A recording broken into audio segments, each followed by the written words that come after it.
In an unexpected diplomatic flare-up, President Cyril Ramaphosa found himself under scrutiny during a high-level meeting with the U.S. President Donald Trump, who raised the controversial topic of so-called white genocide in South Africa. What began as a routine engagement quickly escalated when Trump questioned the safety of white South Africans, particularly farmers, a narrative long propagated by right-wing groups. Ramaphosa responded sharply, stating if there was actual genocide in South Africa, then white leaders such as Minister John Steenhuisen wouldn't be part of his delegation, nor would billionaires like Johan Rupert have joined them.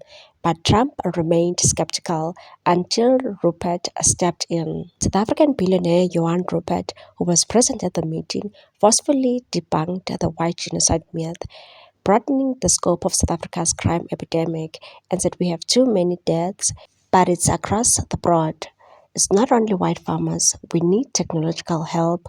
We need Starlink at every police station. Rupert emphasized the national crisis, not limited to any one racial group. He also called for drone technology to combat a rampant crime and wildlife poaching, and said I actually got drones donated for the peace parks to stop elephant and rhino poaching. Drawing from his personal experiences, Rupert reflected and said, Annie's building a house in George. I'm building cottages for my grandchildren on a farm outside Trafford.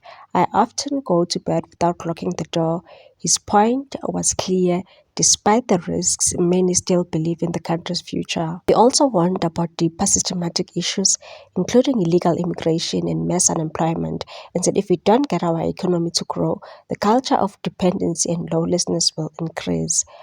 Rupert reminded Trump of his long-standing opposition to apartheid and said, I've been against apartheid all my life and I'm their number one target.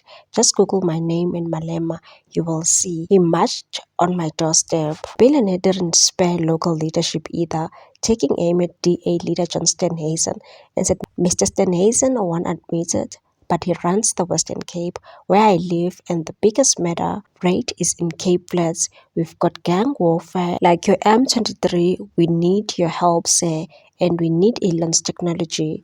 Shortly after the tense meeting, Umkhonto weSizwe Party Chief Whip Mzwanele Manyi attempted to mock Ramaphosa on X, posting a photoshopped image of the president kneeling before Trump, suggesting subservience, but the internet wasn't having it. Commentators were quick to remind Manyi of his own dubious past, including the time he sang happy birthday to convicted rapist and murderer Thabo Bester. One user wrote, we didn't judge you when you were singing for Thabo Bester. Others dredged up images of Manyi playing drums at the infamous Gupta wedding at Sun City and said, you sang for the Guptas and Thabo Bester, we kept quiet.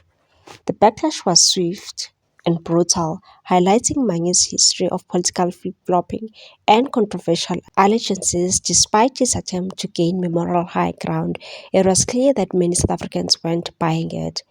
Thabo Bester, also known as the Facebook rapist, was convicted of rape and murder before taking a dramatic prison break in 2022 with help from his partner, celebrity aesthetics Dr. Nandipha Magudumana. The couple fled the country and were eventually apprehended by Tanzanian police before being extradited back to South Africa.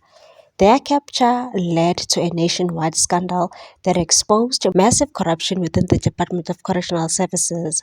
Bester's escape and the state's failure to prevent it sparked widespread outrage and demands for reform. A lot of people were not happy and reacted to Manyi's post. One said, funny because you backed in front of Guptas. Another one said, says a political bicycle, ibhayisekile ipolitiki indoda engenamqolo, slay queen sepolitics. Another one made a screenshot of Manyi where he tweeted, Trump is a real leader. Another one said, what was the situation when you sang for Bester? Another one stated, you are acting out of patriotism.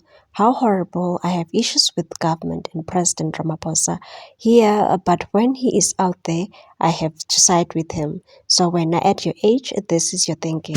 Another one said, you are the last person we can listen to. Another one said, but a picture of you beating the drum in an Indian outfit was not photoshopped like you did this one.